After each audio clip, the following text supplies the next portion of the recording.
Welcome back. I'm thrilled to have joining us here today on The Gist, Dr. Hoffsman Ospino, professor of Hispanic Ministry and Religious Education at Boston College's School of Theology and Ministry. Thank you so much for being here today. Thank you very much, Danielle. Yes, maybe we could start by talking a little bit about the Hispanic community, especially in Lawrence, inside of Massachusetts, which is local to us here at Catholic TV. What's been your observation of the community recently? Sure. I mean, the city of Lawrence is a city that is about 70% Hispanic, mostly Caribbean. And it's a city that has been transformed by the Hispanic presence, particularly in the last half a century. At the same time, it's a city that unfortunately struggles with a lot of social issues like poverty. There's a lot of gang activity, there is violence, there is hunger, you know. And it seems like a perfect ground for the Catholic Church, you know, to come and serve those who are most needed, you know, and to announce the gospel as a gospel of hope. Right, okay, but that comes with its own set of challenges, right? Because we can say Hispanic community, but that means a lot of different kinds of people from different parts of the world speaking different kinds of Spanish. I mean, how do we approach that? Absolutely. So there's a temptation to imagine the Hispanic community as one size fits all, you know, Right. There's one homogeneous group. But as a matter of fact, you know, if we take the entire body of Latinas in the United States, there are about, just give or take, 58 to 60 million people who self-identify as that. 2/3 of them are U.S. born, so which blows away the idea that Latinos are mostly immigrant. Right. And only 1/3 of Latinos, about 20 million, are immigrants from Latin America, from every single nation in the world that speaks some Spanish. Wow, that is so amazing. It is, yes. So how do we go about doing this? I mean, maybe you could talk a little bit about Encuentro. Yes. That's encounter, right? What exactly is that? Well, right now, the Catholic Church in the United States of America is in a process, you know, called by the bishops of the United States, called the 5th National Encuentro of Latino Hispanic Ministry. And this is a process of consultation and evangelization. The idea is to go to the faith communities and engage primarily Latinos, Latinas, you know, in dialogue, asking a couple of simple questions. One, how is the Catholic Church, you know, serving the spiritual, pastoral, social needs of this community? And two, how can we empower Latinos, Latinas to assume more responsibility in terms of advancing the new evangelization? So right now, the 5th Encuentro process, you know, has been a process that, you know, has taken place in about 3,000 parishes nationwide, more than 150 dioceses, and close to 350,000 people have been involved, you know.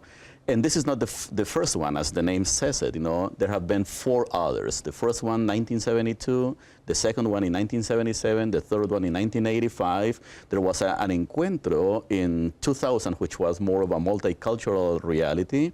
And now the 5th Encuentro process.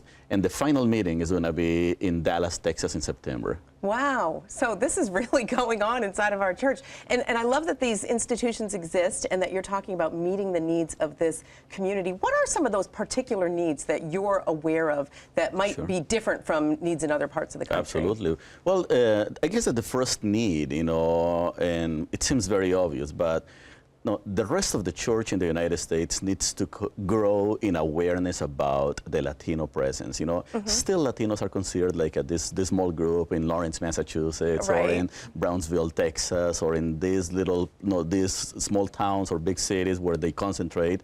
But Latinos are present everywhere. You know, the other thing that is important to keep in mind is that Latinos constitute 43% of the entire Catholic population. 60% of all Catholics under 18 in the United States are Hispanic Latinos, okay?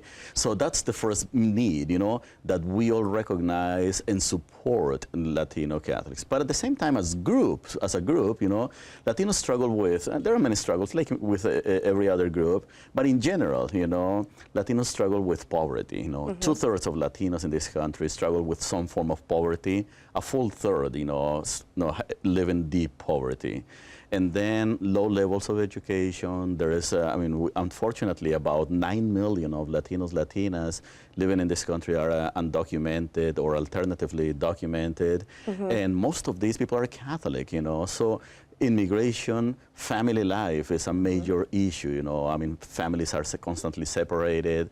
Many of these people are working low-paying jobs. It's very difficult to support a family with a low-paying job. Sure. So you get all these dynamics that are shaping, you know, the life of these Latinos. And one question that I always get, you know, as I speak about the Hispanic community is, why should we care as Catholics? And the answer is very simple. The vast majority of these women and men of all ages who are Hispanic are Roman Catholic as well. All right, so that's a big part. There's the future of our church, correct? It is, I mean, the present and the future. It is about us and it's about our communities. And you know, talking about how we can meet their needs is one part of the conversation, but I think also we need to talk more about what we can learn from other cultures inside of our church. I mean, that's one of the great gifts I find in my own Catholic faith, the universality of the church, and that we have so much to learn from other cultures. And sure. Getting more in touch with the Hispanic community is a wonderful way to do that. Absolutely. And one of the perhaps most important things that Latinos bring to the United States is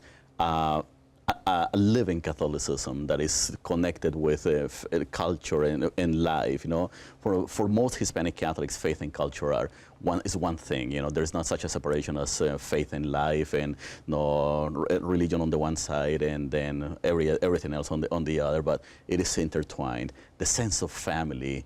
Children, Latinos are a very young population. Average age of Hispanics in this country, 28. You know, wow. Very young population. More than half of the population are people younger than 35, 30 actually, as a matter of fact. You know, wow. So those are the gifts for the church, a gift to be embraced. Beautiful. I love it. Thank you so much for coming and sharing about your important work, Dr. Ospino, and for sharing about the gift that the Hispanic community is to the Catholic Church. It's been a pleasure. Thank you.